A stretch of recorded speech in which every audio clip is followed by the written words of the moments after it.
تھوڑا I don't want to make you emotional, لیکن آپ نے کہا آپ کے والد آپ کے آئیڈیل ہیں. آپ کے والد بھی مسنگ پرسن ہوئے تھے اور پھر وہ گھر زندہ نہیں ہے. کیا وہ حالات تھے جب ان کو لے جایا گیا، اور کیا ایٹ اینی اسٹیج آپ کو لگتا تھا کہ اگر آپ کے والد گئے ہیں تو اب وہ شاید آپ ان کو دوبارہ اس طرح سے نہ مل سکیں؟ کیا کبھی سوچا تھا یہ جب جا رہے تھے، یا ایک امید تھی کہ نہیں آ جائیں گے بس ابھی کے لیے لے گئے ہیں ان کو، جیسے بہت سے گھروں سے وہاں پر سے لوگوں کو لے جاتے ہیں، ہماری ایجنسیز کے لوگ ہوتے ہیں، ریاست کے لوگ ہوتے ہیں؟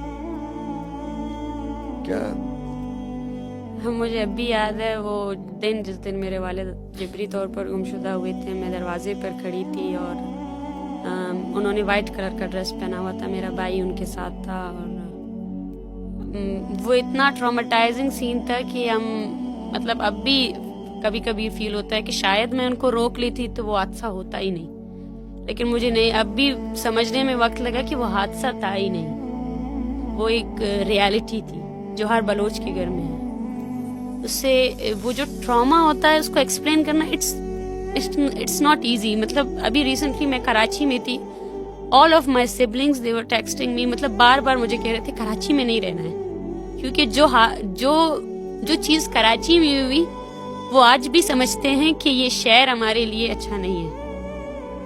میرا بھائی کراچی اب تک نہیں آیا ہے، 13 سال ہو چکے ہیں.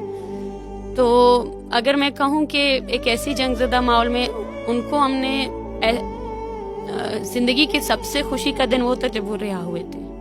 مجھے وہ ڈریس کا کلر بھی یاد ہے کہ میں نے کس ڈریس کا کلر پہنا تھا، وہ تمام موومنٹس مجھے یاد ہے. تو آپ نے جب اتنی بہت محنت کر کے آپ نے جو ہے نا ایک چیز حاصل کی، اور بار بار آپ دیکھ کر بھی یقین نہیں کر رہے تھے کہ وہ وقت جب کل اینڈ ڈمپ پالیسی عروج میں تھی، تو اٹ واز ان امیجنیبل. اور مجھے وہ رات بھی یاد ہے، اس سے ایک رات پہلے جب میں ہم آئی ایس ایم ہاسپٹل میں تھے، میری والدہ کا آپریشن ہو رہا تھا، تو لفٹ میں انہوں نے میرا ہاتھ پکڑا تھا اور وہ کہہ رہے تھے مجھ سے کہ آئی تھنک انہیں یہ اس بات کا اندازہ ہو چکا تھا کہ وہ پھر سے ابڈکٹ ہوں گی.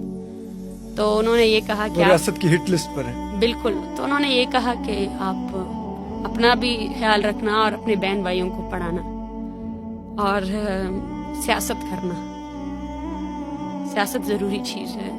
تو وہ آج بھی مجھے یاد ہے.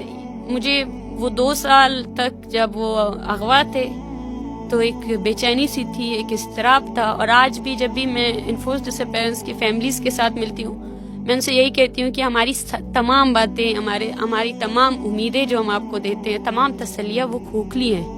کیونکہ جس نے خود اس درد کو جیا ہے وہ جانتا ہے کہ یہ کتنا مطلب انبیئریبل پین ہے.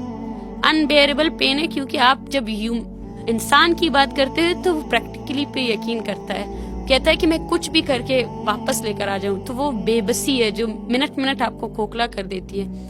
اور جب ہمیں یہ نیوز ملی کہ میرے والد کو ان کی ڈیتھ باڈی ملی ہے، تو مجھے اب بھی یاد ہے کہ میں سجدے میں تھی اور میں یہی بول رہی تھی کہ اینی ہاؤ یہ بات جھوٹ نکلے. اور جب ہم سفر کر رہے تھے کوئٹہ سے، کیونکہ ان کی ڈیتھ باڈی ہمارے گاؤں منگشر میں لائی گئی، تو اس دورانیے میں اس خوش فہمی میں تھی کہ وہ میرے والد نہیں ہوں گے. ضرور میں جب وہاں جاؤں گی تو یہ بولیں گے کہ نہیں، وہ نہیں تھے، یہ کوئی اور تھا.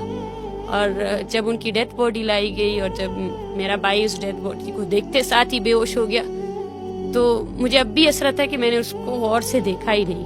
اور وہ جو ایک کہتے ہیں کہ آپ اتنی یادیں تھی وہ بھی پوری نہیں ہوئی، اور پھر جو ہونا تھا وہ تو ہو گیا. لیکن میں آج سمجھتی ہوں کہ میں ان تمام یادوں کو بار بار یاد کرنا چاہتی ہوں تاکہ میں کبھی بھولوں نہیں کہ کیا ہوا ہے. اور یہ ہماری سب سے بڑی طاقت یہی ہے کہ ہم اس کو ری وزٹ کرنا چاہتے ہیں، بار بار ری وزٹ کرنا چاہتے ہیں کہ ہمیں پتہ چلے کہ ہمارے ساتھ جو رویہ رکھا گیا وہ بھولنے والا ہے ہی نہیں.